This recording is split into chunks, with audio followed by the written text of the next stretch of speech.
अस्सलामुअलैकुम ख़वातीनो हज़रात, ladies and gentleman, welcome back to another IPL special series of summer podcast. अब देखें, करोड़ों की बातें होंगी, अरबों की भी बातें होंगी। अब इस एपिसोड में भी हम उन्हीं बातों को आगे लेके चलेंगे, लेकिन थोड़ा सा डिफरेंट होने वाला है। वो तो हमने ओवरऑल बातें तो कर ली, लेकिन इधर हम बात करेंगे ईयर बाय ईयर से, या जितने भी हर साल के, हर सीज़न के टॉप 5 सैलरी अर्नर्स रहे हैं, जिन्होंने अरबों में पैसे लिए, करोड़ों में पैसे लिए। अब उन्होंने क्या उस सीज़न के मोस्ट प्रेस्टिजियस अवार्ड्स होते हैं, जैसे प्लेयर ऑफ द टूर्नामेंट हो गया, ऑरेंज कैप, पर्पल कैप, और हमने इसके साथ साथ एक मैन ऑफ द मैच का भी अवार्ड रखा है, लेकिन सिर्फ फाइनल के। ये अवार्ड्स जीते, अगर जीते तो कितने जीते इनके मुकाबले जो इनसे कम दाम पर, रिलेटिवली आप कह रहे हैं कि बहुत कम दाम पर बिकने वाले जो प्लेयर्स थे, उनके मुकाबले इन्होंने कितने अवार्ड्स जीते। Just to put it out there, अभी तक टोटल 64 ये अवार्ड्स दिए जा चुके हैं। And if I tell you कि इनमें टॉप 5 सैलरी अर्नर्स के लिहाज से हर अभी तक के 16 आईपीएल सीजन जितने भी हो चुके हैं उनका देखें तो सिर्फ 3 ऐसे प्लेयर्स रहे हैं जो कि टॉप 5 सैलरी अर्नर्स के आते हैं। टॉप 5 हर साल की जो उन्होंने सबसे ज़्यादा पैसे लिए उस लिस्ट में आते हैं। उन्होंने सिर्फ तीन अवार्ड्स आज तक जीते हैं। बाकी सारे, अच्छा 3 प्लेयर्स ऐसे हैं, लेकिन एक प्लेयर वो है जिसने 2 अवार्ड जीते हैं, वो भी हम बाद में बताएंगे। बाकी के जो 60 प्लेयर्स हैं जिन्होंने बाकी सारे अवार्ड जीते हैं, वो रिलेटिवली इतने कम दामों पे बिकने वाले प्लेयर्स थे। तो सवाल तो यही उठता है कि इतना बड़ा डिफरेंस इस लिस्ट में क्यों है, और इस सवाल का जवाब हमें कौन देगा। हमारे सामने जो हमारे जर्नलिस्ट साहब बैठे हैं, अब्दुल सत्तार खान साहब जी। अस्सलाम वालेकुम सत्तार खान साहब, कैसे हैं? वालेकुम सलाम। सर जी, इतना डिफरेंस क्यों है? अब ये बात होती है कि ज़रूरी नहीं है क्रिकेट में जो सबसे ज़्यादा जिसका दाम लगा हो, सबसे ज़्यादा जिसने पैसे लिए हों, या सबसे ज़्यादा कीमत जिसकी लगी हो। आईपीएल में ऑक्शन होता है, आपने बोली लगानी होती है। बोलियां इन 5 प्लेयरों की मैंने वो किया था कि हर साल जो highest top 5 highest paid player हैं वो कौन कौन से हैं। उसके साथ देखा कि उस साल में 4 हमारे प्रेस्टिजियस अवार्ड होते हैं क्रिकेट के। ठीक है। प्लेयर ऑफ द टूर्नामेंट हो गया, ऑरेंज कैप हो गई, पर्पल कैप हो गई, और फाइनल में जो मैन ऑफ द मैच है, फाइनल में सिर्फ फाइनल में थोड़ा सा ये करते कि भाई ये वो जो अरबपति करोड़पति थे, या उस साल जो 5 हाईएस्ट पेड प्लेयर थे उनकी टीम ना पहुंच सकी हो फाइनल में, चलो वो तो बात समझ में आती है। लेकिन player of the tournament, purple cap जिसने सबसे ज्यादा विकेटें ली हैं, ऑरेंज कैप जिसने सबसे ज्यादा स्कोर किया है, वो तो पूरे का पूरा टूर्नामेंट जो आईपीएल का होता है, जितने भी मैचेस होते हैं एट एन एवरेज, जहां तक बात चली गई हुई है, हर टीम को 15, 16, 17, 18 मैच खेलती है। वो इसमें ये लोग इसमें भी नहीं रहे, इसमें भी ये नजर नहीं आते। और कौन नजर आते हैं? जो कम कीमत पे बिके होते हैं। बिल्कुल। वो धड़ाधड़ man of the match award लिए जा रहे हैं, धड़ाधड़ वो player of the tournament award लिए जा रहे हैं, धड़ाधड़ वो पर्पल कैप का अवार्ड लिए जा रहे हैं, धड़ाधड़ वो ऑरेंज कैप का अवार्ड लिए जा रहे हैं। तो क्या कैप्स वो लेके जा रहे हैं, टोपियां करा रहे हैं? बाकी नहीं, इनकी परफॉर्मेंस अच्छी रहती है, लेकिन बेस्ट नहीं रही। लेकिन बेस्ट ऑफ द बेस्ट लफ्ज होता है, best of the best, best of the best इनकी नहीं रही। परफॉर्म बहुत अच्छी होती है, तभी तो हर साल मतलब देखे ना, अब यहाँ पर अरबपति भी आते हैं। 7 अरबपति हमने गिनाए थे जो कि आईपीएल खेल रहे हैं। अब तक वो 3 खिलाड़ी तो उनमें से ऐसे हैं जो 2.25 अरब रुपए कमा चुके हैं। बिल्कुल। मतलब रोहित शर्मा हुआ, धोनी हुआ, तो विराट कोहली हुआ। बाकी 4 प्लेयर ऐसे हैं जो 1 अरब 10 करोड़, 9 करोड़, 1 अरब 2 करोड़, 1 अरब से ऊपर हैं। अब ये 7 अरबपति भी आते हैं, और 31 वो लोग भी, वो प्लेयर भी आते हैं जो कि 50 करोड़ क्लब का मेंबर्स हैं। अब अपनी जगह पे परफॉर्मेंस इनकी अच्छी है, लेकिन मैं फिर वही बात करूंगा कि ये जो प्रेस्टिजियस अवार्ड्स होते हैं ना, player of the tournament, purple cap, orange cap, man of the match, ये बेस्ट ऑफ द बेस्ट को मिलता है। ये बेस्ट ऑफ द बेस्ट नहीं है। इन्होंने best of the best performance नहीं दी, लेकिन कंसिस्टेंटली अच्छी परफॉर्मेंस है। अगर ये performance best of the best की देते तो ये अवार्ड भी इनको ही मिलता ना। बिल्कुल ऐसे ही है। अब ये अवार्ड वो हैं जो हर क्रिकेट का खिलाड़ी, चाहे इमर्जिंग प्लेयर हो जिसकी बेस प्राइस बेचारे की 20 लाख हो, जिसको किसी फ्रेंचाइज ने 20 लाख में खरीदा हो, और वो भी बिकने को तैयार हो गए, चलो यार मौका मिल रहा है, शायद बाज कहीं से तो शुरू करें।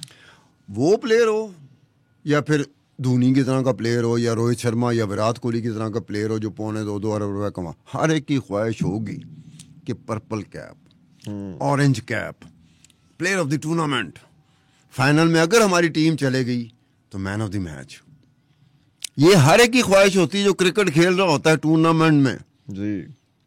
और इस तरह की लीग जिसको hard cash filthy rich league कहते हैं दुनिया की क्रिकेट की, पैसा ही पैसा है वहाँ। तो ऐसे लगता है कि ये लोग अगर नहाने जाते हैं ना गुसल खाने में तो ये कहते हैं कि पानी जब हम पानी लेते हैं शावर से तो पानी नहीं आ रहा होता, पैसे गिर रहे होते हैं। अच्छा, इसी बात पे मैं आपको एक और बड़ा इंटरेस्टिंग स्टार्ट बताऊं। अगर हम अब तक जितने भी आईपीएल हुए हर साल के टॉप 5 सैलरी अर्नर्स की लिस्ट निकालें तो उनकी कलेक्टिव सैलरी भला कितनी बनती है? 10 बिलियन 81 करोड़ 42 लाख, 10 अरब 81 करोड़ 82 लाख इंडियन रुपीस। हमारे कितने बन गए? वो 30 अरब सीधा सीधा लगा दो, 30 अरब रुपया पाकिस्तानी बन गया। 30 अरब लगा लें, चलें, बल्कि मेरे ख्याल से तो 5 के करीब तो होना चाहिए ये, फिर 50 के करीब। 50 अरब वो लगा रहे हैं। और इनके मुकाबले में कलेक्टिव सैलरी की अगर हम बात करें उन प्लेयर्स की जिन्होंने हर साल ये अवार्ड्स जीते हैं तो वो उसमें इंडियन रुपीस में अगर हम बात करें उसमें भी सीधा सीधा 8 अरब रुपए का फ़र्क है। इनकी कलेक्टिव सैलरी बनती है 2 अरब 79 करोड़ 63 लाख रुपए इंडियन रुपए। अब देखें इतना बड़ा डिफरेंस, इतने कम पैसों में इतनी कमाल परफॉर्मेंस। अच्छा, वैसे गजाल जब हम ये बात कर रहे हैं, हम ये शो कर रहे हैं, तो ये जो खिलाड़ी जिन्होंने ये सारे अवार्ड जीते और टॉप 5 हाईएस्ट पेड में नहीं थे और उन लोगों से कम पैसे, उन प्लेयरों से कम पैसे ले रहे थे जिनका हम जिक्र कर रहे हैं, बिलियनर करोड़पति जी, इनकी क्या फीलिंग होती होगी? अब एक बंदा है जिसकी 40 लाख रुपए में बेचारा बिका है, या अभी करियर का आगाज है, वो इनमें से एक अवार्ड ले आता है, player of the tournament, purple cap, orange cap. हुए खुदा की कसम खंगन ना देवे इन्होंने। वो इनके कमरे के सामने जानबूझ के गुजरे और ये भी अंदर बैठे हो ना तो क्या नहीं यार, इसके सामने बाहर नहीं जाना। वो यार वो क्या कहेगा यार मैं 40 लाख रुपए में बिका था, मैं ये अवार्ड जीत गया। आप तो अरबों में बिकते हो, हर साल बिकते हो यार, आपको क्या हुआ था? मतलब not best of the best, ज़हन में रखना जब हम अवार्ड्स की बात करते हैं तो best of the best. Best of the best में ये अरबपति भी नाकाम, ये करोड़पति भी नाकाम। परफॉर्मेंस बहुत अच्छी रही है, परफॉर्मेंस रही है तो हर साल इनको करोड़ों रुपए का ऑक्शन प्राइस होती है इनकी। लेकिन चलें फिर हम इनके कुछ ऐसे प्लेयर्स की बात कर लेना जो सबसे ज़्यादा पैसों के निस्बत कामयाब तो रहे हैं लेकिन साथ ही साथ परफॉर्मेंस भी उन्होंने अच्छी दी है, बेहतरीन किस्म की, और ये अवार्ड्स भी हासिल किए हैं। पहले नंबर पे आ जाते हैं हमारे रोहित शर्मा, जिन्होंने हमने जैसे कि कहा कि हमने सिर्फ एक मैन ऑफ द मैच को कंसिडर करेंगे इस पूरी डिस्कशन में, वो होगा सिर्फ फाइनल का। रोहित शर्मा ने 2015 का जो फाइनल हुआ था उसमें man of the match award जो था वो हासिल किया था, कमाल परफॉर्मेंस दी थी, जीते भी थे। फिर आ जाते हैं विराट कोहली, सोल प्लेयर जिन्होंने 2 दफ़ा ऐसे प्रेस्टिजियस अवार्ड्स जीते हुए हैं। कोई और हमारा मोस्ट सक्सेसफुल मॉनिटरीली प्लेयर्स में और ऐसा कोई प्लेयर नहीं है। विराट कोहली ने एक तो प्लेयर ऑफ द टूर्नामेंट जीता था, उसके साथ ही साथ ऑरेंज कैप भी 2016 के सीजन में खेली थी। क्या ये वही सीजन तो नहीं जिसमें इन्होंने 900 समथिंग रन्स बनाए थे, रिकॉर्ड कायम 900 स्कोर भी किया था और गलती से 4 सेंचुरियां भी बनाई थी, जो अब तक आईपीएल में मेरे ख्याल में किसी एक सीजन में किसी एक प्लेयर ने 4 सेंचुरियां नहीं बनाई। 4 उसका हो सकता है, साथ ही साथ जितना इन्होंने रन्स थे इनके 970 समथिंग, वो तो अभी तक नहीं टूटा, वो भी नहीं टूटा, ये भी नहीं टूटा, लेकिन लगता है खुद टूट गए होंगे कि उस साल वो जो सबसे मेरी नज़र में जो अनफॉर्चुनेट होता है कि बदकिस्मती जिनके साथ चिपकी हुई है वो रॉयल चैलेंजर बेंगलोर है, वो फाइनल तक नहीं पहुंची थी। उनका प्लेयर विराट कोहली 200-900 से ज़्यादा रन्स बनाता है जो आज तक रिकॉर्ड टूट नहीं सका, और 4 सेंचुरियां भी उस 2016 के आईपीएल सीजन में करता है जी। लेकिन टीम फाइनल तक नहीं पहुंचती, ये भी देखो बदकिस्मती है। और लगता सी कि उस साल रॉयल चैलेंजर बेंगलोर नहीं खेल रही थी, कल्ला विराट कोहली खेली जा रहा सी। ये भी होता ना जी, अनस्टॉपेबल, कि अगले साल ये होता कि यार रॉयल चैलेंजर बेंगलोर फ्रेंचाइज का नाम तब्दील करके विराट कोहली फ्रेंचाइज ना रख दिया जाए? विराट चल अगले साल ये होना चाहिए था कि पिछले साल की बात है, विराट कोहली मार के होए और क्या हुआ? बदकिस्मती देखो कि रॉयल चैलेंजर बेंगलोर फाइनल तक नहीं पहुंच सकी। फाइनल जीतना तो दूर की बात है, फाइनल तक पहुंच ही नहीं सकी। अब ये स्कोर हुआ हो, इस तरीके का स्कोर हुआ हो, कोई एक खिलाड़ी भी कर रहा हो, थोड़ा सा तो बाकी जो खिलाड़ी होते हैं थोड़ी सी उनकी मदद आ जाए तो बंदा फलांगता हुआ फाइनल से निकल जाता है। फलांगता हुआ ना, जैसे कहते हैं वॉक ओवर, एक टेक्निकल टर्म इस्तेमाल होती है वॉक ओवर हो जाता, नहीं हो सका। अब तीसरे की बात करें। तीसरा एक ऐसा प्लेयर है जिसने ये प्रूव किया कि हाँ मैं सबसे महंगा बिकने वाला प्लेयर तो हूँ ही, साथ ही साथ मैं सबसे बेहतर प्लेयर भी हूँ। 2017 के सीजन की बात करते हैं हम। बेन स्टोक्स क्या अपनी पीक पर थे।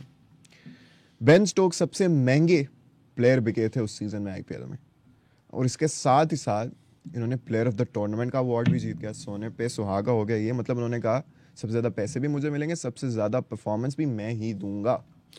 अच्छा, ये बेन स्टोक मेरे ख्याल में जितने भी ये करोड़पति हुए हैं जिनको तनख्वाहें अच्छी मिली, ऑक्शन प्राइस अच्छी गई जिनकी, मेरे ख्याल में बेन स्टोक वो वाहिद प्लेयर है जिसने सबसे कम अरसे में बहुत ज़्यादा पैसे कमाए। 6 साल में, सिर्फ 6 साल में तो 2 दफ़ा तो बेन स्टोक हाईएस्ट पेड खिलाड़ी भी हुआ कि पूरे साल में, पूरे आईपीएल में सबसे महंगा। 300 से ज़्यादा खिलाड़ी बिके, कितने खिलाड़ी रिटेन हुए, और उनमें आप हाईएस्ट पेड नंबर 1 कि सबसे ज़्यादा पैसे जो है ना वो बेन स्टोक को मिलेंगे। तो बेन स्टोक का इस लिहाज से भी होता है। लेकिन इसमें एक और चीज़ है गजाल, इसमें तुम देखो कि ये 2015, 2016 और 2017 है, बैक टू बैक 3 साल हैं जिसमें हमारे ये अरबपति और करोड़पति ये प्रेस्टीजियस अवार्ड जीत रहे हैं जी। ना उससे पहले ना उसके बाद ये बड़ा। अब तुम देखो कि 16 सालों में से सिर्फ 3 साल ऐसे थे कि जिसमें हमारे ये अरबपति और करोड़पति खिलाड़ियों ने, प्लेयरों ने कोई अवार्ड जो क्रिकेट का अवार्ड होता है वो जीता हो। बाकी 13 साल, 16 सालों में से 13 साल तो वो खिलाड़ी जीतते रहे जिन्होंने दाम नहीं, मूल्य असी सही तरह नहीं लाया गया। असी तो मुराद है कि फ्रेंचाइजी ने जिनका मूल्य नहीं लगाया सही। एक ये होता है कि यार देखो पिछला साल हुआ ना कि पिछले साल में इन लोगों ने अवार्ड जीता है। ये कॉमन सेंस वैसे हमारी आपकी काम करनी चाहिए। यार पिछले साल इन लोगों ने अवार्ड जीता, बेस्ट ऑफ द बेस्ट गए हैं, मतलब पर्पल कैप क्या सबसे ज़्यादा विकटें इन्होंने ली। बिल्कुल। इकोनॉमी रेट और स्ट्राइकिंग रेट भी बड़ा अच्छा था। बिल्कुल ठीक है, हर चीज़ देखी जाती है ना। ऑरेंज कैप सबसे ज़्यादा स्कोर इन्होंने किया, सबसे ज़्यादा 100 इन्होंने किए, सबसे ज़्यादा 50 इन्होंने मारी, इनकी एवरेज भी सबसे बेहतर है, स्ट्राइक रेट भी सबसे बेहतर है। ठीक है, ये स्ट्राइक रेट का इतना वो फर्क नहीं पड़ता। चलो थोड़ा बहुत ये मैटर इसलिए करता है कि कई जगह पे आपको सुनने को मिलता है कि स्ट्राइक रेट बहुत अच्छा कभी कभी इसने ये वो उस मोमेंट में आके इम्पैक्ट डाला, गेम जिताई। उसके बाद प्लेयर ऑफ द टूर्नामेंट, वो तो ओवरऑल हर सतह और हर पहलू के हिसाब से आपकी परफॉर्मेंस गेज की जाती, फिर आपको अवार्ड मिलता है। बिल्कुल, ओवरऑल अगर आप ऑलराउंडर हो तो सिर्फ हर चीज़, फील्डिंग भी। अब वो होना तो ये ग्रेजुअली जब आप देखें ट्रेंड सेट हो रहा है। अब कई प्लेयर ऐसे हैं जो ये कम कीमत वाले, कम बोली वाले या सस्ते दामों में बिकने वाले आईपीएल के प्लेयर, इन्होंने एक से ज़्यादा मर्तबा अवार्ड जीते। अब देखो ना, ये बड़ी अजीब सी बात है। बिल्कुल, कि आप मुसलसल मसलन के क्रिस गेल है, वो बैक टू बैक 2 सालों में ये अवार्ड ले रहा है। शेन वॉटसन है, वो बैक टू बैक ईयर में ये अवार्ड ले रहा है। और इसमें कई ऐसी चीज़ें हैं जो कि एकेडमिक लिहाज से ना बड़ी इंटरेस्टिंग होती हैं। एकेडमिक लिहाज से जी, कि इतनी बारीकियों में लोग नहीं जाते, लेकिन जाना चाहिए। अब यहाँ पर ये है कि अगर प्लेयर हो, बिल्कुल इमर्जिंग प्लेयर, जैसे हमारे यहाँ ये टर्म चलती है पीएसएल में, इमर्जिंग प्लेयर, वहाँ चलती है, लेकिन बकायदा उसका कोई ग्रुप नहीं है। ठीक है, हमारे यहाँ तो बकायदा ग्रुप है ना कि इमर्जिंग ग्रुप प्लेयर्स की। जी, ठीक है ना, वहाँ नहीं है। अरे इमर्जिंग प्लेयर यार, वो इन चारों अवार्ड में से कोई एक अवार्ड ले जाए, दैट इज समथिंग। अब वज़ाल थोड़ा सा अपने लिए अपने ऊपर ये लाओ, बड़े बड़े एंकर हैं, आपको जुमा 8 दिन होंगे। बिल्कुल ठीक, ये एक टर्म चलती जुमा 8 दिन। मैं कहा जुमा 8 दिन, तो उसके बाद अगर दूसरा जुम्मा तीसरा जुम्मा लग जाए तो वो 7 नहीं होगा, 16 दिन, 24 दिन, 32 दिन।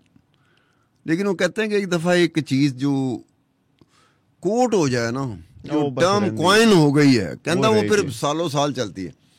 आप अगर कोई मार्कातुल आरा कोई एक कारनामा कर देते हैं एज एंकर, इंशाल्लाह, मेरी बात तो पूरी होने दो, मेरी बात पूरी नहीं हुई उससे पहले इंशाल्लाह मारने इस तरह का मैंने इंशाल्लाह तुम्हारी जुबान से कभी पहले सुना ही नहीं था। ये एम्बिशन, ये अपनी तो आपकी बात हो रही है तो इससे तेरे मुंह से निकल गया इंशाल्लाह, खौफनाक हद तक कॉन्फिडेंस वाला इंशाल्लाह जी।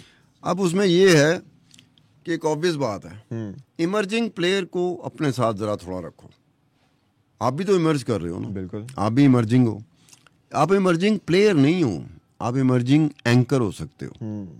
वो इमर्जिंग प्लेयर है जो इमर्ज हो रहा है, जो अचानक जो आया हम लोगों के सामने, हमने उनकी परफॉर्मेंस देखना शुरू की, कमाल का लड़का है यार, ये तो फलाना अवार्ड जीत गया।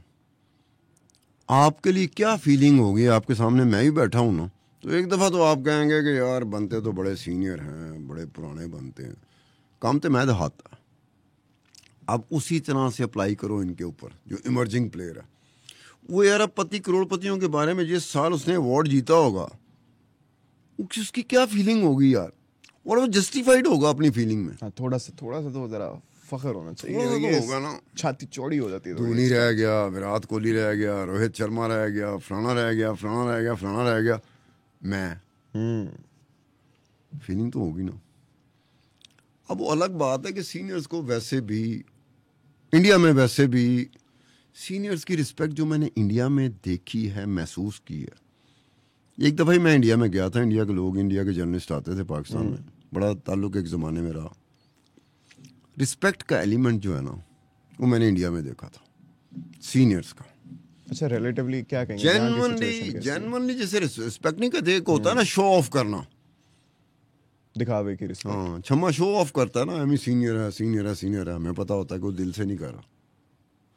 वहाँ वो रियल टाइम दिल से मैं महसूस करता था कि यार ये जूनियर है, ये सीनियर जर्नलिस्ट है, ये जूनियर जर्नलिस्ट है, ये तो मैं महसूस कर जाता था दिल से कर रहा। अच्छा, यहाँ पे रिस्पेक्ट की बजाय इनसिक्योरिटी ज़्यादा नहीं है आपके ख्याल में? सेंस ऑफ इनसिक्योरिटी जो तुम्हारे मुंह से बात निकल गई, उसको मैं ज़रा थोड़ा सा बढ़ा चढ़ा के, जैसे बढ़ा चढ़ा के कहते हैं ना उर्दू में, ये बढ़ा चढ़ा के नहीं है एक्चुअली।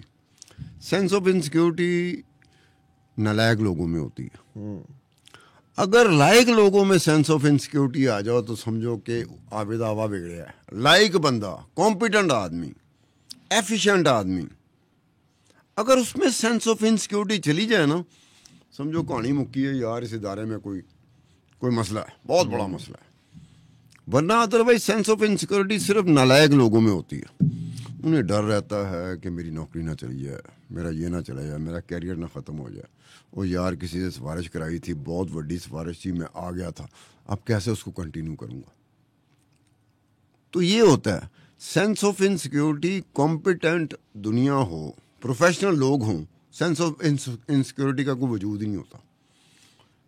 नए आते हैं, हम लोग नए आए थे, कॉन्फिडेंस इतना था कि ये काम हमें आता है, हम कर लेंगे, बाद में साबित हो गया। अगर नालायक होते, ये जितने बंदे आए हैं ना, अब एक बात ध्यान में रखना, एंकर बन गए, एंकर बन के 1-1 करोड़ रुपए को टच किया इन लोगों ने।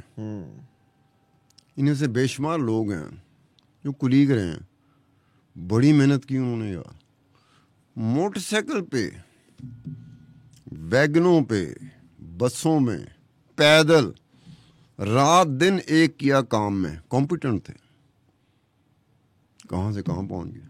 बिल्कुल। वो भाई नालायक होते ना। अच्छा, नालायक का एक ये था कि जब तक अखबार था ना, प्रिंट में तो नालायक आदमी फड़क नहीं सकता था। टीवी ने गुंजाइश पैदा कर दी कि टीवी में हम लोग क्या होती है, स्क्रीन चल रही है, हम लोग जिस अंदाज में आते हैं, एक अंदाज आपका हो जाए ना, फ्लो आपका है, अंदाज आपका है, मुस्कुराते हो आप, अच्छे लगते हो, हंसते क्या का लगाते हो, इन चीज़ों की वजह से फ़र्क पड़ा और यहाँ पर ये बात एक गुंजाइश पैदा हो गई बिल्कुल कि वो बंदा जिसका जर्नलिज्म की क्या बात होती है, ये एक अंडरस्टैंडिंग की बात होती है कि आपने इर्द गिर्द की चीज़ों की अंडरस्टैंडिंग रखनी, उसके बाद चलना। अब ये क्रिकेट की जो बात हो रही है, अब ये वो लोग हैं, एक बात ज़हन में रखना, जब ये अपने आप को रजिस्टर कराते हैं ना ऑक्शन लिस्ट में, जनाब मैं हाज़िर हूँ, मैं IPL खेलना चाहता हूँ, कितने क्रिकेटर होंगे इंडिया में, कितने क्रिकेटर होंगे जो ऑक्शन लिस्ट में आना चाहते होंगे लेकिन नहीं आ सकते होंगे, क्योंकि प्राइमरीली कोई ना कोई तो क्राइटेरिया रखा हुआ है बिल्कुल कि क्वालिफाई कर सकते हो।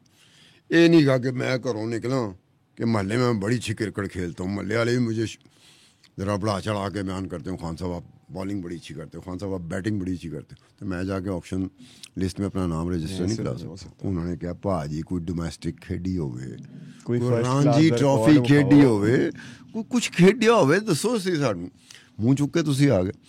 ये प्लेयर जो क्रिकेट के होते हैं और IPL, चूंकि पैसा बड़ा है IPL में, एक बात मैं आपको बता दूं कि क्रिकेटर्स में ये बड़े अरसे बाद टेंडेंसी देखी कि यार अपनी कौमी क्रिकेट टीम में जाओ ना जाओ, IPL में जाओ, क्योंकि पैसा भी बड़ा है, रिकग्निशन भी बड़ी है। और IPL में ये होता है कि कईयों को पता ही नहीं होता, और यार जरा इंडिया टीम का प्लेयर है ना फलाना है, फलाने न्यूजीलैंड टीम का, तो मैं उसको कहता हूँ ये न्यूजीलैंड की टीम की तरफ से अभी तक नहीं खेल सका, ये इंडिया की टीम की तरफ से अभी, उसको हैरानगी होती ही नहीं खेलिया। अब तुम देखो ना कि लोगों का कैसा बन गया कि वो IPL का जो एक प्लेयर होता है जिसकी परफॉर्मेंस अच्छी होती है, वो समझता है शायद ये इंडिया की क्रिकेट टीम के कौमी जो नेशनल क्रिकेट टीम होती है उसकी तरफ से भी खेलता है। इसी के साथ स्टार साहब, अब अगर आपकी इजाज़त हो शुरू हो तो ज़रा बारीकियों में जाना शुरू करें। चलो ठीक है, ईयर बाय ईयर थोड़ा सा एनालिसिस कर देते हैं सारे देखने वालों के लिए। तो पहले सीज़न को लेते हैं हम, 2008 IPL, इकलौता सीज़न जिसमें हमारे प्लेयर्स भी गए थे, खेले थे। अच्छा, इधर सबसे महंगे बिकने वाले टॉप 5 प्लेयर्स थे। सबसे पहले नंबर पे आते थे MS धोनी, दूसरे पे एंड्रयू सिमंस, तीसरे पे सनत जयसूर्या, चौथे पे ईशांत शर्मा और इरफान पठान। ये तो हो गए ना 5। अच्छा, इनकी कलेक्टिव सैलरी की बात करें तो सिर्फ ये 5 लोग ही 2008 में 28 करोड़ इंडियन रुपीस लेके खेले थे। क्या इनमें से किसी एक ने भी कोई प्रेस्टीजियस अवार्ड जीता उस सीजन? बताओ ना, रिकॉर्ड तुम भी देख रहे हो, जवाब मैं भी देख है नहीं। ये ऐसा नहीं है जो हम बड़े चौड़े होके बोल सकते हैं, नहीं। और ऐसा क्यों चौड़े होके क्यों बोल सकते हैं कि भी आपको पता लगेगा। खैर, man of the match final का जीता यूसुफ पठान ने। इरफान पठान के भाई महंगे प्लेयर्स में तो थे लेकिन जीत ना पाए कुछ भी। दूसरे नंबर पे आए शॉन मार्श, ऑरेंज कैप जीती, सबसे ज्यादा रन्स बनाए। फिर आता है भाई एक ऐसा प्लेयर जिसने सबसे ज्यादा विकेटें ली उस सीजन, और वो प्लेयर कौन था? वो प्लेयर था एक हम जैसा पाकिस्तानी, सुहेल तनवीर। क्या बात है, एक सीजन हमारे पाकिस्तानी प्लेयर्स ने खेला और उसी सीजन ऐसा अपना उन्होंने वहां पे छाप छोड़ी। सबसे ज्यादा विकेटें हासिल की इतने रिलेटिवली कम दाम पे बिकने के बावजूद। और फिर आखिरी इस लिस्ट में प्लेयर आते हैं शेन वॉटसन, जिन्होंने ओवरऑल बेस्ट परफॉर्मेंस दी और प्लेयर ऑफ द टूर्नामेंट का अवार्ड ले गए। अगर खाली इन प्लेयर्स की बात करें तो इनकी कलेक्टिव सैलरी बनी थी उस साल के लिहाज से 5 करोड़ 50 लाख रुपए। There is a big difference. अच्छा, इसमें ये है कि 2008 में जो एक ही था इकलौता टूर्नामेंट था जिसमें पाकिस्तानी खिलाड़ी जा सके थे, उसके बाद हम दोनों के ताल्लुकात, दोनों ममालिक के ताल्लुकात ठीक नहीं रहे, कशीदगी का शिकार हो गए। ठीक है, जिसकी वजह से नहीं जा सके। ताल्लुकात ठीक होते तो हमारे प्लेयर भी आज हो सकता है अरबपतियों में शामिल होता है, बिल्कुल हो सकता है करोड़पतियों में शामिल होते हैं, हो सकता है 50 करोड़ क्लब में शामिल होते हैं। तो क्या आपको लगता है यही वजह थी कि वो चाहते नहीं थे कि ऐसा हो? इस पे एक अलग शो करना है कि पाकिस्तानी प्लेयर जो 2008 में गए थे उनके मामलात और बाकी जो IPL में लोग खेलते रहे हैं उनमें फ़र्क क्या था, ये होगा। अब इसके बाद 2009 पे जाएं। 2009 पे आ गए। बताओ, 2009 पे जो पहले सबसे महंगे बिकने वाले प्लेयर थे, पहले नंबर पे आने वाले एंड्रयू फ्लिंटॉफ थे, if I am not mistaken. फिर आते हैं केविन पीटरसन, KP। फिर आ जाते हैं हमारे फिर से एक दफ़ा महेंद्र सिंह धोनी। सबसे पहले वो नंबर 1 थे, अब इस पे 3rd नंबर पे आए मोस्ट एक्सपेंसिव प्लेयर पे। फिर आ जाते हैं एंड्रू सिमंड्स एक दफ़ा फिर से, और जया सूर्या फिर से। तो ये कंसिस्टेंटली महंगे प्लेयर्स में आ रहे हैं, लेकिन क्या ये कंसिस्टेंटली ये प्लेयर्स अवार्ड्स नहीं जीत पा रहे? जवाब है यस, क्योंकि एक दफ़ा फिर से इस सीज़न भी इन लोगों में से किसी ने भी कोई भी ऐसा प्रेस्टिजियस अवार्ड नहीं जीता। जो कि अवार्ड जीते वो जीते उन लोगों ने जिनमें शामिल हैं Anil Kumble, man of the match जीता इन्होंने फाइनल में। मैथ्यू हेडन, ऑस्ट्रेलियन प्लेयर, कमाल के wicket keeper batsman, orange cap जीती इन्होंने, सबसे ज़्यादा रन्स बनाए। फिर आ जाते हैं जी RP Singh, Indian fast bowler, इन्होंने पर्पल कैप हासिल की, सबसे ज़्यादा विकेटें ली थी उस सीज़न। फिर आ जाते हैं भाई, आपने इनका बड़ा जिक्र किया हुआ है, Adam Gilchrist, player of the tournament, overall best performance in that season. Adam Gilchrist ने जो फाइनल हुआ था ना वर्ल्ड कप का 1999 में, 99 लफ्ज होता है 99 लफ्ज होता है 99 होता है 99 होता है 99 मेरे ख्याल पंजाबी में होता है। हाँ, तो मैं फिर ये कहूँगा 1999 में यार फाइनल में जो एडम गिलक्रिस्ट ने हमारे साथ किया था ना, वो उस दिन फाइनल लगा ही नहीं, बल्कि हमारी नज़र में ऐसा फाइनल आज तक वर्ल्ड कप में हुआ ही नहीं। हम इस बुरे तरीके से वर्ल्ड कप का फाइनल हारे थे कि ऐसे लगता था जैसे कुछ साइड मैच हो रहा है, नेट प्रैक्टिस हो रही है, फाइनल लगा ही नहीं। मुझे हमदर्दी उन लोगों की थी जो लंदन में लॉर्ड्स में हुआ था मेरे ख्याल से। लॉर्ड्स क्रिकेट जो कि स्टेडियम है, एक ऐसा स्टेडियम है जिसकी एक अजीब ही पूरी दास्तान ही अलग है। वो स्टेडियम्स का, क्रिकेट ग्राउंड्स का बादशाह कहा जाता है, मतलब रॉयल फैमिली समझ लो। यार वहाँ पे मुझे हमदर्दी मेरी किन लोगों के साथ थी जिन्होंने टिकटें खरीदी हुई थी एडवांस में फाइनल के लिए। अब उसमें गोरे भी थे, गोरे समझ जाएं, गोरे बरतानिया के रहने वालों को कहा जाता है, अमेरिका का रहने वाला गोरा नहीं होता। लेकिन हमारे यहाँ तो यही है ना कि ये पता नहीं क्या, जिसको भी देख लो गोरा, गोरा जो टर्म है ना वो बरतानिया के रहने वाले को नहीं। लो जी, उसमें गोरे भी थे, उसमें ऑस्ट्रेलियन भी थे, उसमें साउथ अफ्रीका के भी थे, उसमें न्यूजीलैंड के भी थे, उसमें इंडिया के भी थे, उसमें पाकिस्तानी बिरादरान भी आ गए। ठीक है, वो मैंने कहा इन बेचारों का क्या कसूर है कि वो मैच जिसको कहते हैं फाइनल देखने को वो देख ही नहीं सके यार। एडम गिलक्रिस्ट ने मजाक किया, खुदा की कसम वो ऐसे खेल रहा था कि मैं चोर नजरों से वर्ल्ड कप का फाइनल देख रहा था टीवी पे, चोर नजरों से। क्या हालत होगी कि यार वो जिस तरह मार रहा है, ठक ठक ठक ठक ठक। मैं अंदर से मैंने अपील की एडम गिलक्रिस्ट से कि खुदा से प्लीज मुझे छोड़ दो, ਤੁਹਾਡੀ ਮਿਹਰਬਾਨੀ ਕੋਈ ਤੁਹਾਡੀ ਵੀ ਰਹਿਣ ਦਿਓ, ਇਹਨੂੰ फाइनल ਤੇ लगन ਦਿਓ। ऑस्ट्रेलिया कई वर्ल्ड कप के फाइनल जो है ना उसको फाइनल नहीं समझता, इसके हाथों बर्बादी क्रिकेट की नहीं होती, ऑस्ट्रेलियन के हाथों जो मुखालिफ टीम होती है उसकी बर्बादी होती है। अच्छा, वो और फाइनल का जो एक होता है ना खास किस्म का प्रेशर, वो स्टेक्स वो खत्म कर देता है ऑस्ट्रेलिया, ठक करके। मतलब एंटर यस, उनकी बॉडी लैंग्वेज से पता लग रहा था भाई कोई प्रेशर नहीं है, उनके लिए ये आम बात है, आए हैं आराम से खेल रहे हैं, कह के जीतते हैं वो। लेकिन एक दफ़ा वर्ल्ड कप के फाइनल में जो हमने स्टेडियम में देखा था, पाकिस्तान में हुआ था, वो 1996 का वर्ल्ड कप था। स्टेडियम था कदाफी स्टेडियम लाहौर, फाइनल हो रहा था श्रीलंका और ऑस्ट्रेलिया के दरमियान। पाकिस्तानी स्पेक्टेटर ने फैसला कर लिया था कि हम ऑल आउट, पहली गेंद से आखिरी गेंद तक, पहले लम्हे से आखिरी लम्हे तक हमने श्रीलंका को सपोर्ट करना। हमने इस तरह से श्रीलंका को ग्राउंड में कदाफी स्टेडियम में ऐसे किया जैसे पाकिस्तान खेल रहा हो। और कुछ जगहों पर ये पाई गई थी कि श्रीलंका इसलिए फाइनल जीत गया था कि उसे होम ग्राउंड मिल गया था पाकिस्तान में, सपोर्ट ऐसा मिला उसको, ऐसा सपोर्ट मिला कि जिसने ऑस्ट्रेलिया जैसी टीम को, कि जो वाकई इस मामले में मशहूर रही है कि वो प्रेशर को, लेकिन उस दिन फाइनल में पहली मरतबा महसूस हुआ था कि ऑस्ट्रेलिया प्रेशर को फील कर रहा है। ये चूंकि हम लोग स्टेडियम में बैठे हुए थे, हम बड़े बेहुदा हुए थे, इतने बेहुदा हुए थे कि ये जयसूर्या, राणा टूंगा, खुदाई कसम हम ऐसे इनको ले रहे थे। मैं जर्नलिस्ट था, हम लोग कोई 6-7 जर्नलिस्ट थे, रिपोर्टर थे। हमने फैसला किया था, हमने बाकायदा VIP इंक्लोजर के जो पासेस थे ना वो वापस करके तो जनरल इंक्लोजर के लिए थे। वाई कि जनरल इंक्लोजर में खास किस्म का माहौल होता है, उसमें हम लोग थे। और खुदाई के साथ हम लोग वेव करते थे, ऐसे करते ना, पूरा वेव बनाते थे। ये अलग माहौल होता है ना लोगों और के फिर साथ अच्छा बैठो कोई अगर हमें देख ले कि हम भाग के इधर जा रहे हैं, जैसे लोग कर रहे होते थे वैसे हम कर रहे होते थे, कोई हमें देख ले तो कहेगा यार ये जर्नलिस्ट है, ये कर क्या रहे हैं। वर्ल्ड कप के फाइनल में हमने श्रीलंका के लिए ये किया था, लाहौरियों ने ये किया था, पाकिस्तानियों ने ये किया था, पूरे का पूरा ऑल आउट है जो सपोर्ट होती है ना वो श्रीलंका के लिए थी। तो उनके वर्ल्ड कप जीतने का कुछ क्रेडिट आपको भी कुछ जाना चाहिए। ये कुछ जगहों पे कहा गया कि जी श्रीलंका को क्योंकि पाकिस्तान में होम ग्राउंड में लगी थी तो उन्होंने तो जितना ही जितना सी।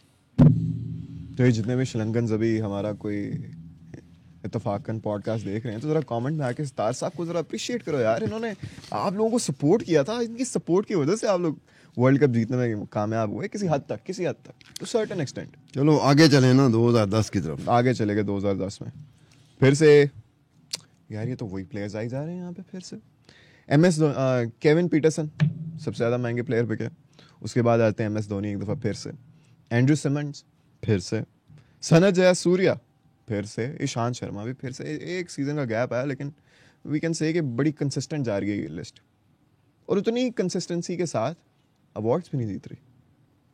खैर फिर से एक दफ़ा इन लोगों में से किसी एक ने भी कोई भी एक प्रेस्टिजियस अवार्ड नहीं जीता। जो अवार्ड जीते उनमें लोग शामिल थे सुरेश रैना जैसे, जिन्होंने फाइनल में मैन ऑफ द मैच का अवार्ड जीता। फिर आज ने सचिन तेंदुलकर, जिन्होंने ऑरेंज कैप जीती, सबसे ज़्यादा रन्स बनाए। इससे पहले कि मैं आगे जाऊं मुझे एक बात बताएं कि सचिन तेंदुलकर सबसे ज़्यादा महंगे बिकने वाले प्लेयर्स में शामिल कैसे नहीं हो पाए। यार सचिन तेंदुलकर IPL में 40 करोड़ रुपए से कम कमा सका कैसे, यानी कि Strictly salary wise. ये 50 करोड़ क्लब में भी नहीं गया सचिन तेंदुलकर। लेकिन एक इंडियन ये अरबपति होना तो दूर, अरबपति होना दूर की बात है। सचिन तेंदुलकर तो 50 करोड़ का जो क्लब है IPL का, जिसमें प्लेयरों ने एक दफा फिर से डिस्क्लेमर 50 करोड़ से 99 करोड़ तक कमाए, उसमें भी सचिन तेंदुलकर नहीं आ सका। और सचिन तेंदुलकर 40 करोड़ से भी कम कमाए उसने। एग्जैक्टली तो मुझे याद नहीं है 37 करोड़ थे या 38 करोड़ थे, लेकिन 40 करोड़ से कम थे। अच्छा, ओवरऑल नेटवर्क तो इनकी बड़ी ज्यादा है, लेकिन अब हम ये होता ये एक और चीज है। लो ये इंडिया में उसको सचिन तेंदुलकर को क्रिकेट का खुदा कहा जाता है। बिल्कुल, आरती उतारी जाती है, वर्शिप होता है, ठीक है, पूजा पाठ होती है। लेकिन IPL में जिस तरीके से होता ना कि रोहित शर्मा आगे चला गया, धोनी आगे चला गया, विराट कोहली आगे चला गया, पीटरसन आगे चला गया, सुनील नारायण आगे चला गया, सुरेश रैना आगे चला गया। अब देखो कि ये वो लोग हैं, उसके बाद और बहुत सारे लोग हैं, 31 तो वो लोग हैं जिन्होंने 50 करोड़, तो वो भी सचिन तेंदुलकर से आगे गए। बिल्कुल। लेकिन एक बात है कि जो आपकी आज के दिन में जो T20 देख रहा है वो सचिन तेंदुलकर को कहाँ रखेगा। एक कॉमन सेंस मैं बात आपसे पूछ रहा हूँ, T20 में जिस तरह के प्लेयर आ गए हुए हैं वो सचिन तेंदुलकर को किस जगह पे रखेगा जो आज के दौर का T20 देखने वाला है। वो कहेगा क्रिकेट का बादशाह होगा, क्रिकेट का खुदा होगा, लेकिन T20 बहरहाल T20 है। और इन लोगों की सचिन तेंदुलकर वगैरह की ये थी एक वजह कि ये अपना जो इनकी पीक होती है ना उसका बड़ा हिस्सा गुजार चुके हुए थे। ये भी है जब ये IPL शुरू हुआ, towards the later end of his career. ठीक है, अब वो अरसा रह गया था जिस अरसे में, बहरहाल उस अरसे में भी मतलब बाइज्जत तरीके से ये 2010 में ऑरेंज कैप तो ली इसके साथ प्लेयर ऑफ द टूर्नामेंट भी रहे वो। तो फिर उसने वो चीज़ें जो मुस्तहिक लोगों को मिलनी चाहिए, तो सचिन तेंदुलकर मुस्तहिक होगा तो दो उसको अवार्ड मिले ना, player of the tournament and orange cap. तो वही तो, अगर परफॉर्मेंस भी इतनी अच्छी थी फिर भी एक सीजन भी। लेकिन भाई जो मैनेजमेंट होती है, जो फ्रेंचाइज होती है, उसने बहुत सारी और चीज़ें कंसिडर करनी होती है। वो एम ही बोली नहीं लगा रहा होता कि इसको हमने 25 करोड़ में खरीदना है। बंदा झटका लगता है यार ये 25 करोड़ में इसको खरीद रहा, वो बेवकूफ़ी अपनी तरफ से नहीं कर रहे होते। आप कहना चाह रहे हैं कि सचिन तेंदुलकर डिजर्व नहीं करते थे? मैं IPL मैं नहीं करा रहा, उफ, IPL मैं नहीं करा रहा ना, मैं किसी फ्रेंचाइज को रिप्रेजेंट करता हूँ IPL की। लेकिन उनको देखते हुए फैसला तो उन्होंने करना है कि इसकी हमने बोली कितनी लगानी है। जब वही सचिन तेंदुलकर की बोली उस तरह की नहीं लगा रहे थे तो कोई ना कोई वजह होगी उसकी। बिल्कुल। और ये वजह आपने कमेंट सेक्शन में हमें बताना है कि क्यों Sachin Tendulkar top 5 salary earners हर साल के लिहाज से क्यों नहीं उसमें शामिल हो सके। अच्छा, उस लिस्ट की, उस साल की 2010 के आईपीएल की प्रेस्टीजियस अवार्ड्स विनर की लिस्ट की बात करें तो आखिरी नंबर पर आते हैं प्रज्ञान ओझा, जिन्होंने की पर्पल कैप हासिल, सबसे ज़्यादा उस साल विकेटें हासिल की। और अच्छा, इन प्लेयर्स के गैप देखें ना, अगर टॉप 5 सैलरी अर्नर्स का जिन्होंने अवार्ड हासिल किए इनकी सैलरीज का, तो गैप बड़ा अच्छा खासा, 28 करोड़ 37 लाख टॉप प्लेयर्स की थी सैलरी वाइज। और परफॉर्मेंस वाइज जो टॉप प्लेयर्स रहे उस सीज़न, उनकी कलेक्टिव सैलरी सिर्फ 8 करोड़ 28 लाख। हाँ, ये रहेगा। अब 2011 में दाखिल हो जाए, 2011 में दाखिल होते हैं, बड़े कोई एक्साइटिंग है ये भी, क्योंकि इसमें जो गैप है वो उससे भी बड़ा है, बेहद बड़ा है मेरे ख्याल से। तो इसमें थोड़ी सी हमारी ये लिस्ट जो है, इसमें कुछ नाम बदलें। टॉप 5 सैलरी अर्नर्स के लिहाज से टॉप 5 पेड प्लेयर्स, पहले नंबर पे आते हैं गौतम गंभीर, क्या बात है।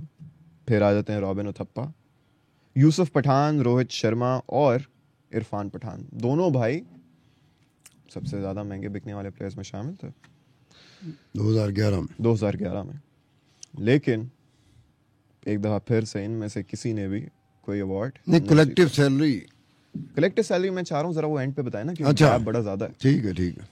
मुरली विजय थे, मैन ऑफ द मैच जीता फाइनल में। क्रिस गेल, क्या बैटिंग की है। हम एक्सपेक्ट कर रहे होते थे कि भाई बड़ा अनरियलिस्टिक होती है एक्सपेक्ट करना, लेकिन फिर भी हम इनसे जब ये क्रीज पे होते थे एक्सपेक्ट कर रहे होते हैं हर बॉल छक्के पे जाएगी। क्या तूफानी अंदाज में ये बल्लेबाजी करते हैं। क्रिस गेल ने ऑरेंज कैप भी जीती, प्लेयर ऑफ द टूर्नामेंट भी रहे। फिर लसिथ मलिंगा है, वन ऑफ हिज काइंड, इन्होंने पर्पल कैप जीती और सबसे ज़्यादा विकेटें हासिल की। अब आते हैं भाई, जो हो गया आपने भी कहा, कलेक्टिव सैलरीज पे। टॉप 5 पेड प्लेयर्स की बात करें, उनकी कलेक्टिव सैलरी बनती है 48 crore 50 lakh. Big figure, very big figure.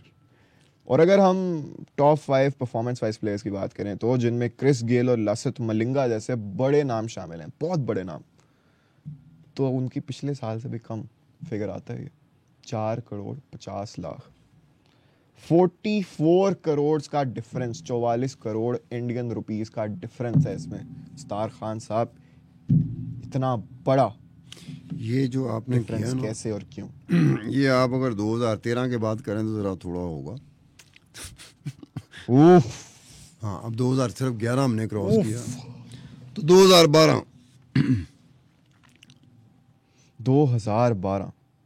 एक दफा फिर से गौतम गंभीर पहले नंबर पे रहते हैं भाई, सबसे ज्यादा पैसे लेते हैं उस साल आईपीएल में खेलने का। फिर आ जाते हैं रॉबिन उथप्पा, फिर यूसुफ पठान हमारे, एक दफा फिर से रविंद्र जडेजा लिस्ट में शामिल होते हैं पहली दफा, और फिर रोहित शर्मा भी। इन लोगों ने कलेक्टिव सैलरी ली 57 करोड़ की। ये फिगर जैसे हम देख रहे हैं साल ब साल बढ़ते जा रहा है। फिर आते हैं भाई, क्या इन्होंने एक भी अवार्ड जीता? क्या लगता है आपको? नहीं, आपको भी अगर सुन रहे हो आपको पता होना चाहिए। हम जीतने, ये खुद भी नहीं जीतना चाहते थे, खुद भी जीत नहीं सकते थे, और हम भी नहीं जीतने देंगे। हम क्यों नहीं जीतने देंगे? हमारा क्या है इसमें? यार, कहने का मतलब 57 करोड़ रुपए। अब आप बता रहे हो कि 2012 में 57 करोड़, यानी कि 57 करोड़ 57 करोड़ इन 5 लोगों की सैलरी है, 5 प्लेयरों की, ठीक है। और एक भी अवार्ड नहीं जीत सके, एक भी नहीं। और ये 4 जो खिलाड़ी थे जो जीते हैं, उनकी कलेक्टिव सैलरी जो थी ना 10 करोड़, सिर्फ 10 करोड़। 47 करोड़ का फिर से डिफरेंस भी बढ़ता चला जा रहा है। ये खड़े हो गए ना, इनको वैसे सलूट करते हैं जो man of the match award जीत रहे हैं, जो ऑरेंज कैप जीत रहे हैं, जो पर्पल कैप जीत रहे हैं, जो प्लेयर ऑफ द टूर्नामेंट जीत रहे हैं। अच्छा, इसमें 2 नामों पे थोड़ा सा वो दिल करता है। गौतम गंभीर अगर एक भी आईपीएल और खेल लेता तो ये अरबपतियों की लिस्ट में आया, सैलरी वाइज बिल्कुल ठीक है। लेकिन ये भी एक बड़ा डिबेटेबल टॉपिक है। ये सियासत का जो है ना, गौतम गंभीर को मैं सियासत का ठहरक है, मुझे भी लगता है। लेकिन आजकल छोड़ दिया उसने, फिर से छोड़ दिया। और अब क्या इतलात आ रही हैं कि उसे कलकत्ता नाइट राइडर का मेंटोर नहीं होता। जी, वो अभी है, बना हुआ है, उसीलिए छोड़िए, ठीक है, मेंटोर। अब बात क्या हुई, कलकत्ता नाइट राइडर भी 2012 और 2014 में 2 मरतबा आईपीएल जीता था, और ये कप्तान था। गौतम गंभीर कप्तान था तो कलकत्ता नाइट राइडर जीती। आज भी कोलकाता नाइट राइडर को या शाहरुख खान को या वो कौन है अपनी जिसके तुम गुण गाते थे एक ज़माने में 1900 प्रीति जिंटा नहीं जो कि शाहरुख खान की पार्टनर है कलकत्ता नाइट राइडर में, और वो शाहरुख खान जैसे एक किंग खान कहते हैं ना शाहरुख खान को, तो जूही चावला शाहरुख खान की पार्टनर कोलकाता नाइट राइडर्स में, कोलकाता नाइट राइडर। और जो है ये जूही चावला का जो मेहता है मियाँ उसका, इसकी कंपनी है जिसमें जूही चावला भी है, उसका मियाँ भी है, मेहता भी है, और शाहरुख खान भी है, और शाहरुख खान की बेगम भी है। और ये आर पार्टनर फ्रेंचाइज सबकी इक्विटी। तो इनका ये था कि ये अब 2014 के बाद ये कलकत्ता नाइट राइडर नहीं जीत सका। तब उन्होंने गौतम गंभीर को कहा कि मेंटोर के तौर पर आ जा। मेंटोर का जो ओहदा है, डेजिग्नेशन है, अच्छा ये है, मुझे बताया ना ये मैंने पहले नहीं सुना था। मैं भी नहीं। अच्छा कोच हो गया, हेड कोच हो गया, डायरेक्टर भी आ मुझे नहीं पता, मैंने उसको एक्सप्लोर नहीं किया कि why this position, this designation. वो कहते हैं कि इसको क्या नाम देना चाहिए। अब मेंटोर एक बिल्कुल डिफरेंट हो जाता है। मेंटोर भला क्या होता है? जैसे तू छम्मे को मेंटोर बना ले, ये पोजीशन नहीं है, डेजिग्नेशन नहीं है। मेंटोर हेड कोच हो गया, सेलेक्टर हो गया, ये तो कोई पोजीशन होती है, डेजिग्नेशन होता है। ये मेंटोर क्या हुआ? ये डायरेक्टर भी हो, साथ साथ एक और आप मेंटोर भी पकड़ लो। नहीं, मेंटोर का मतलब ये होता है कि रूहानी तौर पर ना, इल्हामी तौर पर थोड़ा सा उससे अपग्रेड किया गौतम गंभीर को। शाहरुख खान ने अपग्रेड किया होगा ना कि सर आप जिस पार्टी में थे उनके साथ तो हमारी बनती नहीं है। मतलब बीजेपी में था ना, भारतीय जनता पार्टी में था ना गौतम गंभीर। और इससे पहले ये लखनऊ सुपर जायंट्स के भी मेंटोर रह चुके हैं। अच्छा, मेंटोर उधर भी मेंटोर थे। अच्छा, मेंटोर फिर आपने बताया क्यों नहीं कि आप ये टर्म आप पहले से जानते हैं, कहीं इस्तेमाल हुआ है? मैंने पहले जिंदगी में पहली दफा सुना है मेंटोर। मैं अभी भी उतना ही हैरान परेशान हूं ना कि इसकी जरूरत क्या पड़ रही है इनको। नहीं, ये इस तरह हैरान होने की जरूरत नहीं। जब एक और टीम, एक और फ्रेंचाइज का वो मेंटोर रह चुका है गौतम गंभीर, आपको ये पता है, मुझे नहीं पता। मैं पहली दफा सुन रहा हूँ कि ये कलकत्ता नाइट राइडर का ये मेंटोर होके आ रहा है। तो मेरी हैरानगी आपकी हैरानगी की निस्बत बेहतर लोगों को लगेगी। अगर मैंने पहले से सुना होता किसी और टीम का या किसी और फ्रेंचाइज का मेंटोर रहा है, अब इसका लग गया है, तो मेरे लिए हैरानगी वाली बात ना होती। आप क्यों मेरे साथ मेरी हैरानगी के साथ मिले हैं आप? नहीं, मैं बाकी आप मेरी आंखों से मेरे दिल में झांक के। ओ यार, आंखों से मैं नहीं झांकता। आप आगे चलने लेकिन से आप पहले नहीं, आगे बढ़ने से पहले मेरा एक और सवाल है आपके लिए जो मुझे मजीद हैरान और परेशान करता है। तो उसके लिए थोड़ा सा कॉन्टेक्स्ट देता चलूँ। 2012 की हम बात कर रहे हैं, प्रेस्टीजियस अवार्ड जिन्होंने जीते उस साल के, उस सीज़न के। मोविंद्र बिस्ला आ गए जिन्होंने मैन ऑफ द मैच जीता फाइनल में। मोर्ने मॉर्कल आ गए जिन्होंने पर्पल कैप जीती, सबसे ज़्यादा विकेटें ली। Sunil Narayan player of the tournament लेने में कामयाब रहे। ये जो ऑरेंज कैप के विनर है ना, जिन्होंने बैक टू बैक 2011 2012 सबसे ज़्यादा रन्स बनाए, सबसे तूफानी बल्लेबाजी की, छक्के चौके से भरपूर, क्रिस गेल। तो मेरा सवाल ये है जो मुझे हैरान और परेशान करता है कि ये भी किस तरह वो टॉप पेड प्लेयर्स की लिस्ट में किस तरह शामिल नहीं हो पाए, जबकि ये undoubtedly hands down one of the biggest names in T20 cricket है। फिर वही बात आ गई कि आपके सामने कोई फ्रेंचाइज का कोई ऑनर नहीं बैठा हुआ, कोई CEO किसी भी फ्रेंचाइज का नहीं बैठा हुआ, आपके सामने सत्तार खान बैठा हुआ। सत्तार खान साहब से हम चाहते हैं ना कि ये बात वही है कि आप ये देखें कि ये 2011 है, ये 2012 है। 2011-12 में वो टॉप 5 में नहीं था, वो 2014 में टॉप 5 में हो सकता है,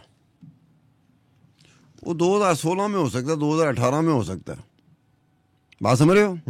दूसरी बात ये है कि चौके छक्कों से बात याद आती है कि एक दफ़ा ये जो रॉयल चैलेंजर बेंगलोर नहीं है, जिनकी तरफ से क्रिस गेल खेल रहे थे, छक्के मार रहे थे, तो इनका एक छक्का क्राउड पे गया।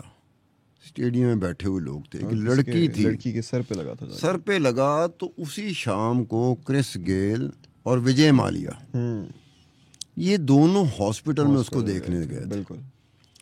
हॉस्पिटल में जब वो देखने गए तो मीडिया, आपको पता है मीडिया कवरेज कर रहा होता है। बिल्कुल। तो उस लड़की ने कहा था कि इस तरह के छक्के मारते रहो, चाहे मेरी तरह की लड़कियों के सर फटते रहें, लेकिन तुमने छक्के मारने से बाज नहीं आना। Very wholesome. अब ये मीडिया में, इंडिया के मीडिया में बड़ा वाइडली कोटेड है ये चीज़। बेशक ये मुझे अभी भी याद है कि उस लड़की ने ऐसी बात की, हॉस्पिटल में है, पट्टियाँ लगी हुई हैं, पता नहीं कितने उसको टांके लगे थे, स्टिचेस को टांके ही कहते हैं। बिल्कुल। हाँ, टांके लगे थे उसको। और वो क्या कह रही थी कि छक्के मारने से बाज ना आना क्रिस गेल, हम तुम्हारा। अच्छा, उसमें एक बात एक और भी उड़ी थी। क्या उड़ी थी? वो विजय माल्या के वाले से उड़ी थी कि विजय माल्या इसलिए गया था कि उसको ये पहले इन्फॉर्मेशन में थोड़ी सी कोताही हो गई थी कि जनाब ये किसी चीयर लीडर को गेंद लगी है और वो ज़ख्मी हुई है। ये बीच में बात निकली थी उस एक वक्त में, वो क्या हो गया था। अब ये है कि आपको 2013 में जाना ही पड़ेगा। जाना ही पड़ेगा। मेरे ख्याल से इस सवाल के बाद तो बनता भी है। महेंद्र सिंह धोनी सबसे ज़्यादा महंगे बिकने वाले प्लेयर रहे, फिर उसके बाद दूसरे नंबर पे आए गौतम गंभीर, फिर रॉबिन उथप्पा और फिर यूसुफ पठान, और इनका मैंने सवाल किया था वो फाइनली इस लिस्ट में आ ही गए, क्रिस गेल। अब यही होता है कि लेकिन क्रिस गेल को देखें कि जब वो महंगा तरीन होता है उस साल का, तब नहीं वो जीतते, तब वो अवार्ड नहीं जीतता। ये मेरे ख्याल से लिस्ट थोड़ी कर्स्ड है। ये एक अजीब सी बात है कि वही क्रिस गेल है जो महंगे तरीन खिलाड़ियों में जिस साल आता है उस साल वो अवार्ड नहीं जीत सकता। जिस साल नहीं आता, जिस साल वो सस्ते खिलाड़ियों में आता है और महंगे खिलाड़ियों में नहीं होता, उस साल वो award back to back year में जीतना शुरू कर देता है। ये अजीब सी बात लगती है कि शायद ऐसे लगता है कि जैसे प्लेयरों के जहन में भी हो कि कुछ कर दो, कुछ दहा दो, ताकि असी अमीर तरीन जो मोस्ट एक्सपेंसिव जिसे कहते हैं ना, highest paid and most expensive, ये टर्म इस्तेमाल होती है कि इसमें वो आ जाते हैं। जो टॉप 5 प्लेयर्स उसमें रहे जिन्होंने अवार्ड जीते वो थे Kieron Pollard, Mike Hussey, Dwayne Bravo और शेन वॉटसन। लेकिन मैं जिस बात पे एम्फसाइज करना चाहूँगा वो ये है कि इनका गैप इनकी कलेक्टिव सैलरीज में, टॉप मोस्ट एक्सपेंसिव प्लेयर्स की बात करें तो उनकी कलेक्टिव सैलरी बनती है टॉप 5 की 79 करोड़ इंडियन रुपीस। अगर हम अवार्ड विनर्स की बात करें उनकी कलेक्टिव सैलरी बनती है 19 करोड़। 50 करोड़ का डिफरेंस, 50 करोड़।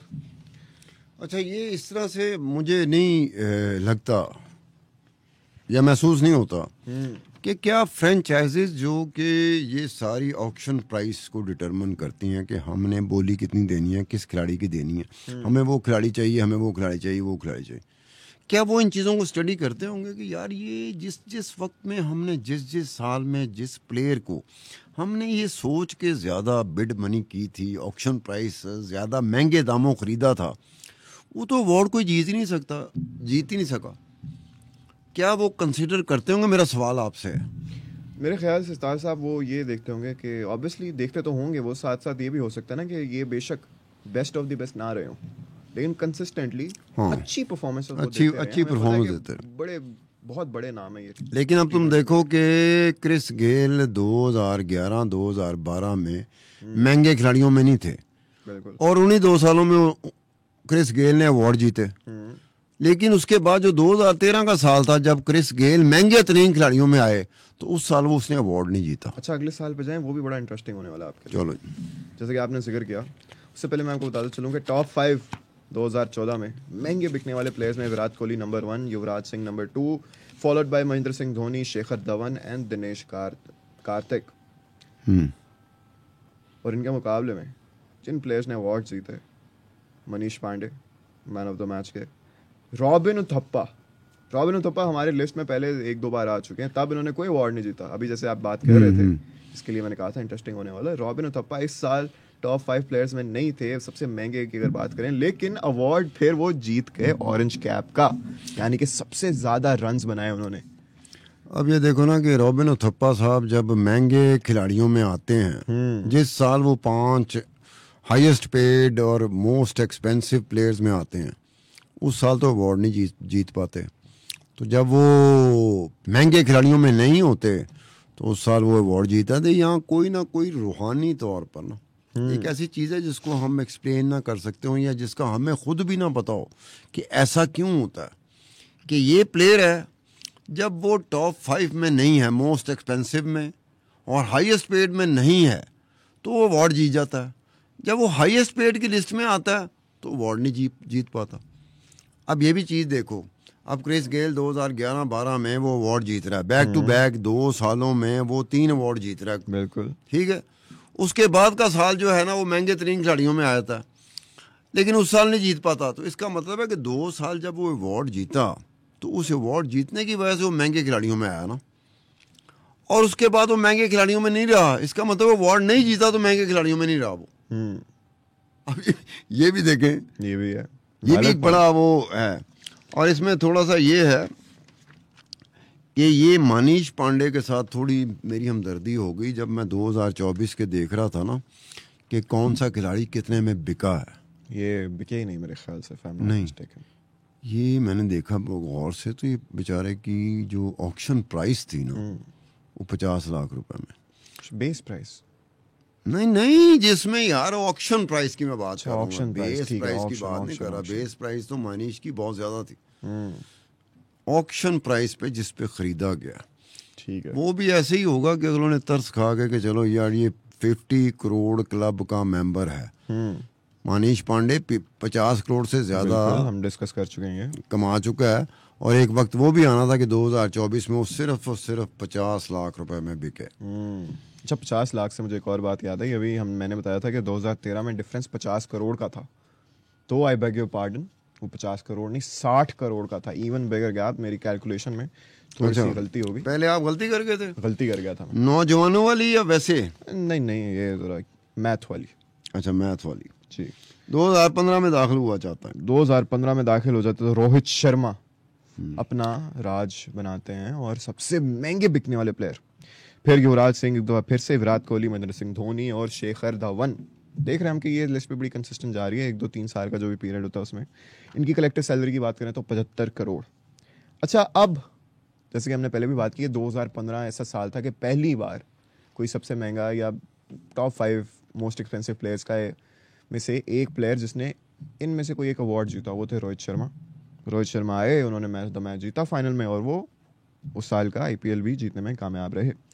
फिर आते हैं जी डेविड वार्नर, ऑरेंज कैप जीती, ड्वेन ब्रावो ने पर्पल कैप, और आंद्रे रसल रहे प्लेयर ऑफ द टूर्नामेंट। इधर गैप जो है वो बहुत ज़्यादा तो है ही है, लेकिन रोहित शर्मा की वजह से थोड़ा सा कम हो जाता है, क्योंकि Rohit Sharma most expensive players hold हुए थे उस सीजन। उन्होंने, इनकी अगर बात करें टॉप एक्सपेंसिव प्लेयर्स की, तो उनकी कलेक्टिव सैलरी बनती है 75 करोड़ इंडियन रुपीस, 75 करोड़। और अगर हम अवार्ड विनर्स की बात करें तो 23 करोड़। गैप हो गया जी ये 48 करोड़ का। Correct me if I am wrong.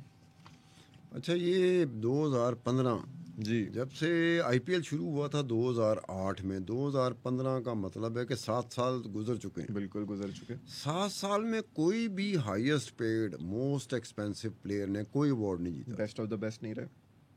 यानी कि अब अजीब सी बात है कि 2008 से 2015 तक के 7 साल के जो आईपीएल टूर्नामेंट, आईपीएल सीजन चले हैं, उसमें एक भी मोस्ट एक्सपेंसिव, एक भी हाईएस्ट पेड खिलाड़ी वो अवार्ड ही नहीं जीत सका। जो 4 अवार्ड होते हैं उनमें से कोई एक अवार्ड नहीं जीत सका।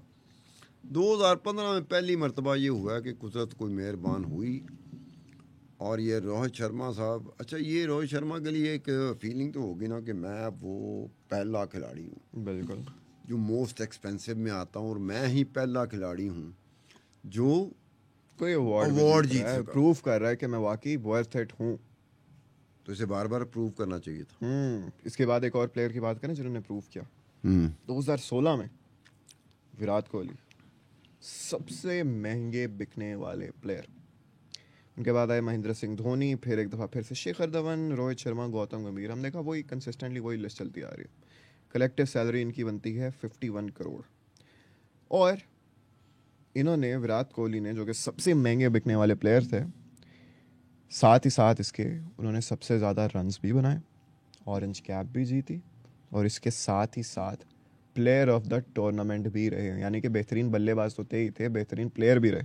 2 अवार्ड जीते। मतलब इन्होंने तो पूरा का पूरा साबित कर दिया ना कि भाई जितने भी तुम लोगों ने पैसे दिए मेरे लिए, it was all worth it. मैं हर एक पेनी का हिसाब देता हूँ।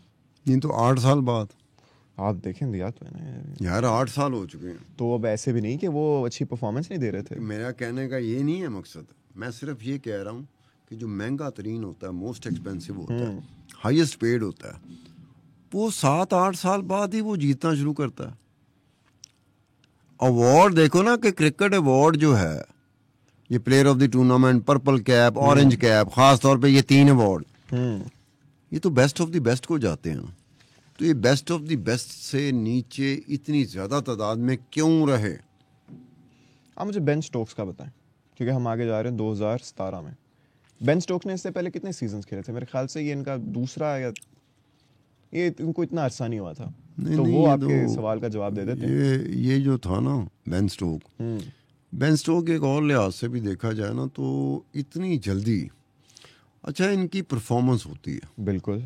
आईपीएल में नहीं, इंटरनेशनल क्रिकेट में, इंटरनेशनल क्रिकेट में हो जाए या फिर डोमेस्टिक में भी वो देखते हैं कई दफा। बेन स्टोक्स की तो ओवरऑल ही काफी अच्छी जा रही थी। वो परफॉर्मेंस देख के फिर ये जिस जगह पे जाके ये बोली देते हैं ना, वो होता क्या कि कई फ्रेंचाइज होती हैं आईपीएल की, वो देख रही होती हैं कि यार ये प्लेयर है इसको होना चाहिए, ये प्लेयर है इसको होना चाहिए, सारे उसको पीछे पड़े। जब सारे उसको पढ़ते हैं तो उसकी ऑक्शन प्राइस बढ़ना शुरू हो जाती है। भाई मैं भी उसको लेना चाह रहा हूँ, आप भी लेना चाह रहे हैं, छम्मा भी लेना चाह रहा है, जितनी डिमांड आसिम भी लेना चाह रहा है, तो उसकी डिमांड बढ़ जाएगी ना। मिसाल के तौर पर आप समा के पॉडकास्ट एंकर हो, अगर आपको 4 चैनल चाहें कि आप उनकी तरफ जा रहे हैं तो आपकी प्राइस बढ़ जाएगी ना। बिल्कुल ऐसा ही है, ऑब्वियस बात है। ऑब्वियस। तो इसलिए ये होता है कि बेन स्टोक के साथ भी ये हुआ कि पहले ही वो आईपीएल में सबसे महंगे, उस साल में सबसे महंगा खिलाड़ी जो था वो बेन स्टोक था। और सबसे बेहतर खिलाड़ी की भी अगर हम बात करें जिन्होंने प्लेयर ऑफ द टूर्नामेंट जीता, वो भी बेन स्टोक्स ही थे। उसके बाद आगे चलें, उसके बाद आगे चलें 2018 पे चलते हैं। 2018 में विराट कोहली सबसे महंगे बिकने वाले प्लेयर्स थे, बाकी फिर वही एम एस धोनी, रोहित शर्मा, ऋषभ पंत और अक्षर पटेल। लेकिन इनमें से किसी ने भी कोई अवार्ड नहीं जीता। शेन वॉटसन जीते, सुनील नारायण जीते, लेकिन इन लोगों में से कोई एक भी ना जीत पाया। 2019 में आते हैं तो 2019 में भी विराट कोहली सबसे महंगे प्लेयर है, फिर महेंद्र सिंह धोनी आए, रोहित शर्मा, ऋषभ पंत और बेन स्टोक्स एक दफ़ा फिर से। लेकिन एक दफ़ा फिर से इनमें से कोई भी अवार्ड ना जीत पाया। जीते तो कौन? Jasprit Bumrah, Andre Russell, David Warner और इमरान ताहिर। 2020 में भी विराट कोहली सबसे महंगे प्लेयर है। Pat Cummins was followed by Virat Kohli, फिर M S Dhoni, Rohit Sharma, David Warner. लेकिन एक दफ़ा फिर से कोई भी इनमें से अवार्ड ना जीत पाया। और इनकी और अवार्ड जीतने वालों की कलेक्टिव सैलरीज की अगर हम बात करें तो उनमें गैप भी तकरीबन 50 करोड़ इंडियन रुपीस का रहा। अब ज़रा यहाँ पे आके ना गैप जो है बहुत बड़ा है, बहुत ज़्यादा बड़ा है। 2021 में एक दफ़ा फिर से, मैं तो कह के था गया हूँ एक दफ़ा फिर से, लेकिन क्या करें, विराट कोहली एक दफ़ा फिर से। कौन सा साल है? 2021। अच्छा, दो सबसे महंगे बिकने वाले प्लेयर है। मैं वैसे सुस्त आदमी हूँ, कोई नहीं है। मैं 2019 में फंसा हुआ था, तुम 2021 तक चले गए। तेजी होनी चाहिए ना, ये थोड़ा सा उम्र का तकाजा भी हो जाता है। फिर आए Chris Morris, Pat Cummins, Mahendra Singh Dhoni और रोहित शर्मा। इनकी कलेक्टिव सैलरी रही 78 crore and 10 lakh Indian rupees. इनमें से क्या किसी ने एक भी अवार्ड जीता? तो उसका जवाब होगा नहीं। अवार्ड किसने जीता? फैफ डु प्लेसी ने, man of the match final में। ऋतुराज गायकवाड़ ने ऑरेंज कैप जीती, सबसे ज़्यादा रन्स बनाए। और आपको एक और इंटरेस्टिंग फैक्ट बताता हूँ, ऋतुराज गायकवाड़ ने अब महेंद्र सिंह धोनी को रिप्लेस किया as the captain of CSK. Harshal Patel जीते पर्पल कैप, हर्षल पटेल ही जीते प्लेयर ऑफ द टूर्नामेंट भी। अब मैंने आपको बताया था कि जो सबसे महंगे बिकने वाले प्लेयर्स थे उनकी कलेक्टिव सैलरी थी 78 करोड़ 10 लाख इंडियन रुपए। और आपको पता जो ये सारे अवार्ड जीते इनकी कलेक्टिव सैलरी कितनी थी? 2 करोड़। कहाँ 78 करोड़, कहाँ 2 करोड़, गैप आता है इसमें 76 करोड़ का लगभग इंडियन रुपीस। इतना बड़ा गैप अभी ये पहली दफा है। नहीं, इसमें ये है ना कि गैप जो होता है ना, अब आपका और मेरी सैलरी का फ़र्क हम लोग बता नहीं सकते कि मुझे आपकी सैलरी का नहीं पता और आपको मेरी सैलरी का नहीं पता। ठीक है, यहाँ हर एक की सैलरी का हमें पता है, हर एक की सैलरी का हमें पता है।